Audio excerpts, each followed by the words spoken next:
अभी के समय चाइना जो है ना वो रेशम मार्ग पर वर्चस्व जमा रहा है, रेशम बेच के नहीं बल्कि वो इस देशों के बीच में जितने देश आ रहे हैं रेशम मार्ग के बीच में, उस समय के सेंट्रल एशिया के ये देश कजाकिस्तान, उज्बेकिस्तान, ईरान, सऊदी अरब, और नीचे से अगर देखिएगा तो Thailand, Bangladesh, Myanmar, Sri Lanka, Maldives, Africa के ये देश, जितने देश हैं जो पहले प्राचीन काल में रेशम का व्यापार करते, चाइना कर रहा है। अभी देखो मेरे पास बहुत पैसा है चाइना के पास, चाइना कहता मेरे पास बहुत पैसा है। वर्ल्ड बैंक से पैसा लेने जाओगे 20 गो नियम कानून थमाएगा तुमको। वर्ल्ड बैंक से जब आदमी लोन लेने जाता है ना तो हमारी अर्थव्यवस्था को अपने हाथ में कंट्रोल कर लेता है, IMF और वर्ल्ड बैंक। समझ में आ गया? सोचिए ना, पाकिस्तान का प्रधानमंत्री कह रहा है कि पता नहीं कहां कहां हमसे साइन करा लिया है।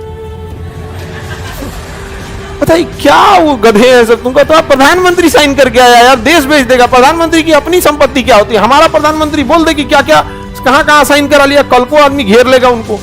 अरे कैसे साइन करके आ गए, आपका देश है, अरे आपको जिम्मेदारी दी गई है। उसका प्रधानमंत्री खुलेआम बोलता है पता नहीं कहां कहां IMF वाले ने क्या साइन करा लिया। अरे यार तूने क्या देश है समझ में नहीं आता, साइन कैसे करके चला आया वहां, खुलेआम बोलता है। आप कभी सुनिएगा इसको, अगर सब पे तो हमको अगर कभी बहुत ज्यादा स्ट्रेस होता है ना तो हम कभी उन सब की अर्थव्यवस्था देख लेते हैं, कहते हैं कि जब ये जी रहे हैं ना,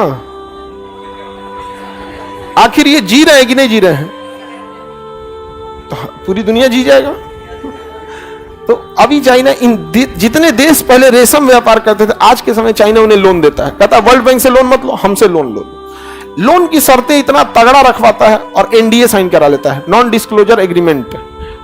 नॉन डिस्क्लोजर एग्रीमेंट ये जब साइन करते हैं ना, NDA एक एग्रीमेंट होता है, तो उस पर एक रकम लिखी रहती है कि अगर आपकी ओर से ये बात लीक होगी तो इतना पैसे आपको जुर्माना दिए जाएंगे। अब हुमच के लिखवा लेगा इसमें, समझ में आ गया कि नहीं आ गया? तो NDA साइन करा लेता है, तो किसको कितने % पे लोन दिया पता ही नहीं। लोन का शर्त इतना तगड़ा रहता है कि जिस प्रोजेक्ट के लिए लोन देगा ना, अगर वो आप टाइम पे वो लोन नहीं चुका पाए तो प्रोजेक्ट उसका हो जाएगा, चाइना का।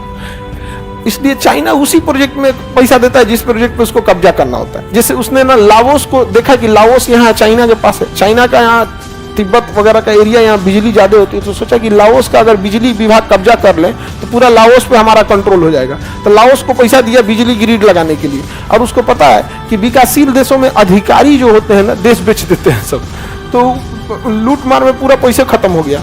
लाओस पैसा ही नहीं चुका पाया, उसकी पूरी बिजली विभाग कौन रख लिया? चाइना। श्रीलंका नहीं चुका पाया, हम्बनटोटा बंदरगाह कौन रख लिया है? चाइना। अब तंजानिया से कह रहा है कि तुम्हारा पूरा समुद्र हम रख लेते हैं, पूरा समुद्र तटे। सोचिए इतना तो समुद्रगुप्त भी नहीं किया था। तो अभी चाइना जिस रेशम मार्ग की बात कर रहा है वो अलग है, वो देशों को डेट ट्रैप में फंसा रहा है कि कर्जा दे दो और क्या करो, अपनी कंट्रोल में रखो।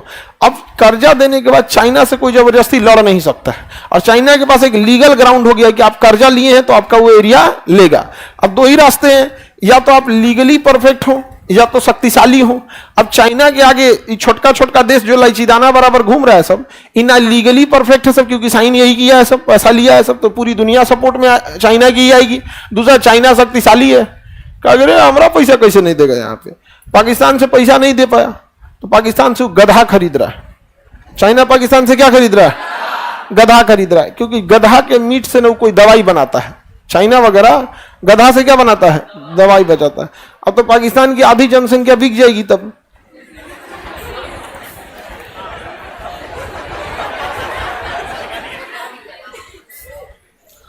कोई जरूरी थोड़ी है कि 4 पैर वाला गधा हो वहां 2 पैर वाला भी बहुत है सब ज्यादा वहां 2 पैर वाला है सब। रेशम मार्ग कनिष्क वगैरह समझ में आ गया कि नहीं आ गया?